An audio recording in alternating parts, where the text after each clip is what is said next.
can run into walls. He can fall off the stage. He can fall up the stairs. He falls up. They get him in all these horrible, compromising posts. And then they say, it really wasn't that way. It was total. Then everybody sends in, they all have cameras. I say one word slightly out, they say, he's cognitively impaired. All righty, that was former President Trump moments ago at his rally in front of thousands of supporters in Philadelphia. Fox News correspondent Alexis McAdams spoke with President Trump while he was getting cheesesteaks right before the rally. Alexis.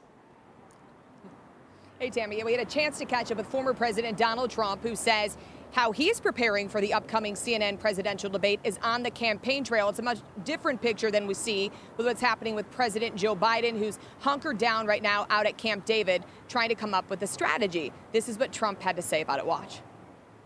But he's preparing. He's at Camp David. Do you think he's going to be good on the stage? Well, I think if he prepares, he'll be fine, and then he'll forget it within about an hour after preparing. So we'll see what happens. We'll see what happens.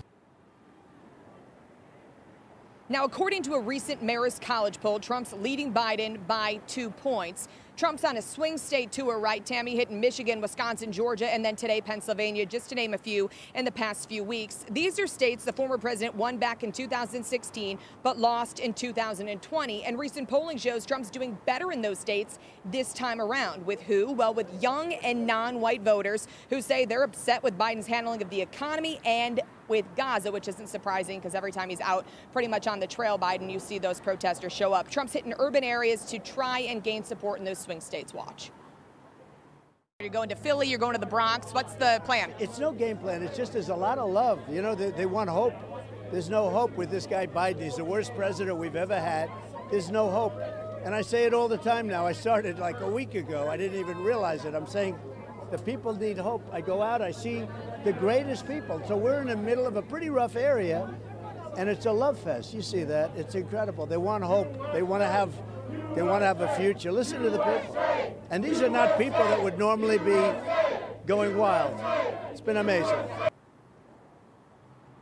So you can hear those USA chants and the Trump chants behind him here at this cheesesteak shop in Philadelphia. But what we didn't find out, you guys, is who his VP pick is going to be. He says that could be announced in the coming days. Back to you. All righty, great job. That was fun stuff. And, you know, this rally, classic, Alicia, classic Trump. The same guy, when you think back to 2015 and 16, and, you know, there is always a plan. He says there's no plan. There's a plan, but it's easy. Because he likes what he's doing, he enjoys it, it gives him wind at his back. What's your takeaway from just his style? It was very funny. Well, he was incredibly, even for him, he was incredibly energized. I mean, we just couldn't stop watching because he was just right there with the one-liners.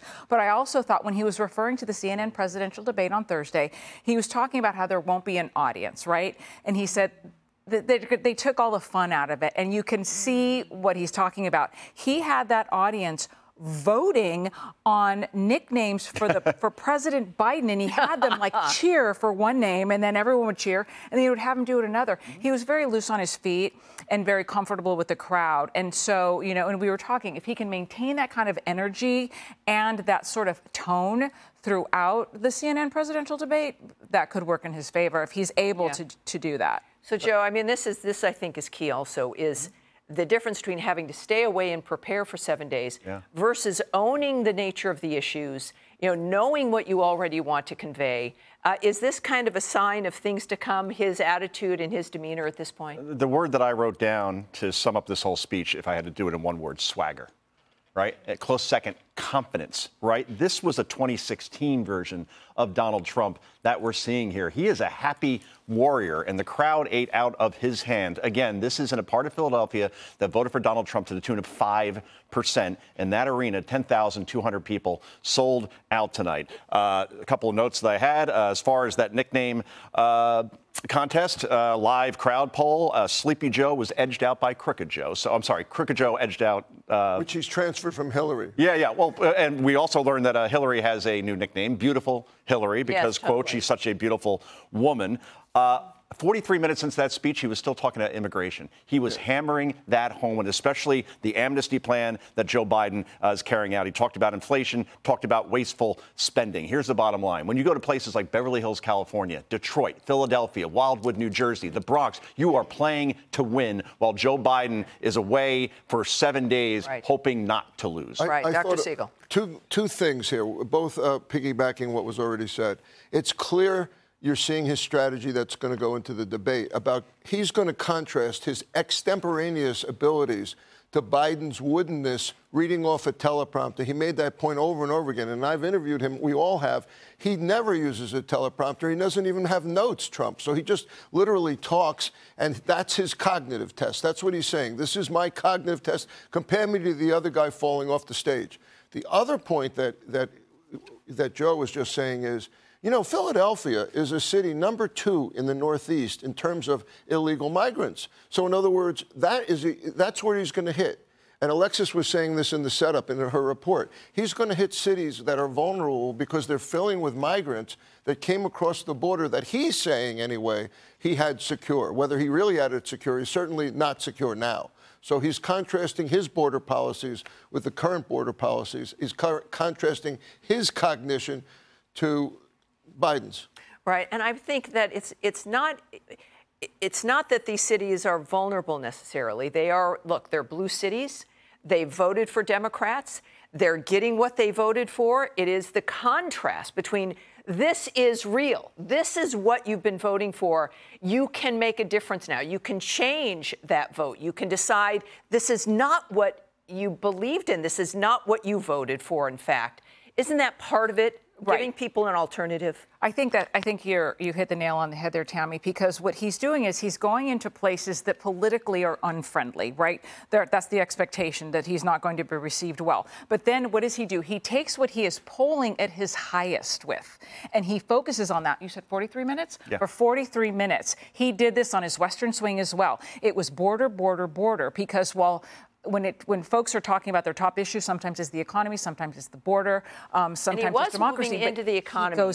He moves into the economy, but he goes into an traditionally unfriendly territory, then takes his strength and then highlights that and brings that to bear. One tiny point on that, by the way, which is he did give black people 500,000 jobs before the pandemic hit. Now, he's only going from 5% in this neighborhood up to 11%. I mean, obviously, he's way behind.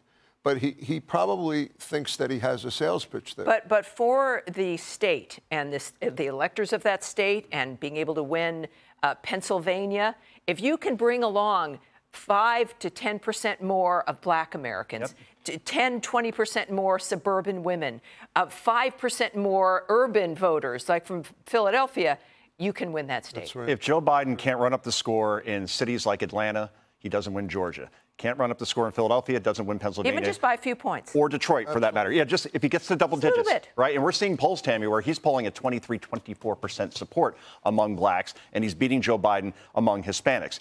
Here's the bottom line. The whole ball game is the CNN presidential debate, which we'll be carrying here on Fox as well on June 27th. Joe Biden may be energized. That doesn't help with your memory. So if he starts talking about how he inherited 9% inflation, or he inherited a mess at the border, or all of these things, they're going to start looking for another candidate. And I know this because I'm hearing this from people like Van Jones on CNN. That's Obama. We've got 1 minute left. What do you think is going to happen at that debate?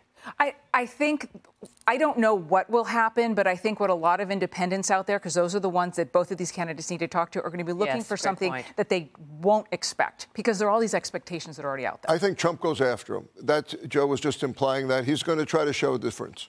Yeah, I mean, this is what people I don't think are confused or don't know who they like best. I think you've got camps that have already do know, but you do have perhaps some independents who are a little back on their heels with the conviction and where that stands, and they want to see if Trump is the same guy and if he's got ideas, because they're going to have to talk about details on the issues, which Trump talks about all the time.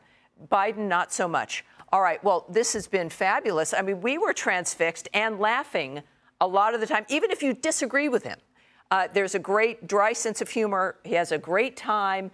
It's a difficult season, but we've got to be able to laugh and have a good time. Thank you, everyone, for joining us today. And, of course, we had such a good time. We're going to do it again tomorrow. Hey, Sean Hannity here. Hey, click here to subscribe to Fox News YouTube page and catch our hottest interviews and most compelling analysis. You will not get it anywhere else.